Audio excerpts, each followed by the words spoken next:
صلی اللہ علیہ وسلم نے فرمایا میں اس بات کا خوف نہیں کرتا کہ میری امت کمزور ہو جائے گی، اس بات کا ڈر نہیں کہ پیسے ختم ہو جائیں گے، نہ یہ خوف ہے کہ بھوکی مرے گی۔ حضور کس بات کا خوف ہے؟ تو نبی پاک نے فرمایا خوف یہ ہے کہ ان کا یقین کمزور ہو جائے گا۔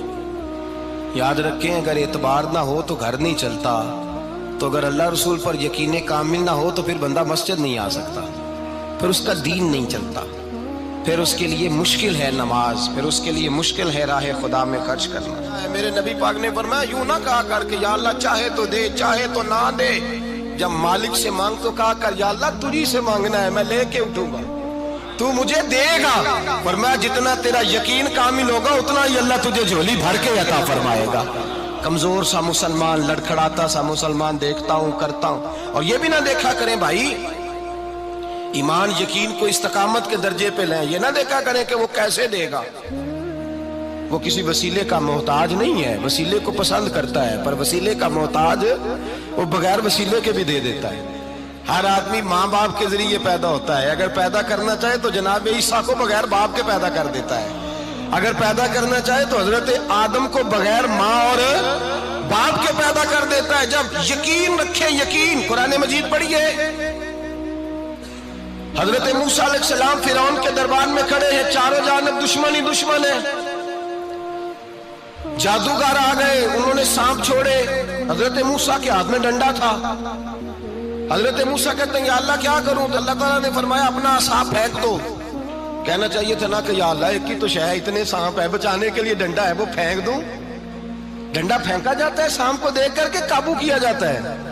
یہ میرا اور آپ کا ذوق ہے نا، لیکن انبیاء کرام کا انداز ملاحظہ کیجئے میرے عزیزو۔ اللہ فرماتے ہیں ڈنڈا اے موسیٰ ڈال دے اپنا عصا، پہلے نہیں فرمایا کہ سانپ بن جائے گا، فرمایا بس تو ڈال دے۔ میں اور آپ ہوتے ہیں تو سانپ سامنے ہے، ڈنڈا ہاتھ میں ہے، ہم کہیں گے عجیب بات ہے، یہی تو دفاع کی چیز ہے، اسی کو ڈال دوں تو بچوں گا کیسے؟ کہا ڈال دو، تو حضرت موسیٰ نے ڈال دیا، کہا میرے رب کا حکم ہے تو میرے لیے بہتر ہی ہوگا۔ اللہ فرماتے ہیں جب موسیٰ نے ڈالا تو میں نے اس ڈنڈے کو، اس عصا کو اژدہا بنا دیا۔ اب کبھی عصا بھی اژدہا بنے، کبھی چھڑی بھی بہت بڑا اژدہا بنی ہے، لیکن قرآن کہتا ہے جناب موسیٰ نے ڈالا تو اللہ نے اژدہا، بلکہ اس سے پیچھے چلیے، عورتیں کمزور یقین کی ہوتی ہیں نا، جناب موسیٰ پیدا ہوئے تو اللہ فرماتے ہیں میں نے موسیٰ کی ماں کے دل میں بات ڈالی، ماں کے دل میں صندوق میں ڈال کے تو اس کو دریا میں بہا دے۔ اور بھائی صندوق میں کہہ سکتے ہیں نا آکسیجن کیسے جائے گی، اور دریا میں بچے بچنے کے لیے ڈالے جاتے ہیں کہ ڈوبنے کے لیے ڈالے جاتے ہیں؟ ماں کے دل میں یقین کمزور نہیں تھا ماں کا۔ انبیاء کے ماں باپ موحد ہوتے ہیں، دین کو ماننے والے، ماں کے دل میں اللہ نے بات، اللہ قرآن میں کہتے ہیں میں نے وحی کی، میں نے القاء کیا، میں نے بات ڈالی۔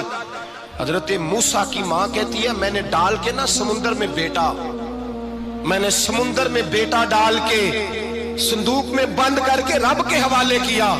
آپ فرماتے ہیں میرے مالک کا بھروسہ کیا تو پھر میرے مالک کا کام دیکھو، کمال دیکھو، میں نے دریا میں ڈالا، اللہ نے فرعون کے گھر میں میرے بیٹے کی پرورش کرا دی۔ یہ یقین کہ حضرت موسیٰ کے پاس قوم آئی، قرآن پڑھیے، کہا جناب پانی چاہیے، وَإِذِ اسْتَسْقَىٰ مُوسَىٰ لِقَوْمِهِ، موسیٰ نے اپنی قوم کے لیے پانی مانگا، ہم نے کہا فَانْفَجَرَتْ مِنْهُ اثْنَتَا عَشَرَةَ عَيْنًا، اپنا ڈنڈا پتھر پہ مارو۔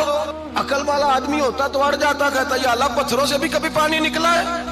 اضرب بعصاک الحجر، مارو پتھر پہ ڈنڈا۔ اللہ کے نبی نے منٹ نہیں لگایا، ٹھا کر کے ڈنڈا لگایا، فَانْفَجَرَتْ مِنْهُ اثْنَتَا عَشَرَةَ عَيْنًا۔ اللہ فرماتے ہیں جناب موسیٰ نے ایک عصا مارا، میں نے 12 چشمے جاری کر دیے۔ تو لے تو اللہ کرتا ہے، اللہ کہتا ہے پڑھ نماز روزی دوں گا، کہتا ہے سوچتا ہوں۔ اللہ فرماتا ہے آجا مسجد میں تیرا ہو جاؤں گا، کہتا ہے دیکھتا ہوں۔ رب فرماتا ہے تو میرے محبوب کی غلامی کر، میں تجھے محبوب بنا لوں گا۔ تو کہتا ہے تھوڑا بڑا ہو کے داڑھی رکھنی ہے، ابھی سیانا ہو کے میں ذرا سرٹیفکیٹ لے لوں اسرائیل سے کہ کتنے سالوں کے بعد آئیں گے، پھر شروع کروں گا۔ پروگرام بنا رہا ہے، ابھی تو ارادے میں ہے۔ اللہ کے پیغمبر کا ڈنڈا، اور اس سے زیادہ آگے بات ہو گئی، پیچھے فوج لگی ہوئی ہے فرعون کی، مجمع ہے، ہزاروں لاکھوں کا لشکر لے کے، تلواریں نیزے، فرعون پیچھے، آگے دریا آ گیا۔ حضرت موسیٰ علیہ السلام کھڑے ہیں، اب کدھر جائیں؟ اللہ پاک نے فرمایا مارو ڈنڈا۔ کہاں؟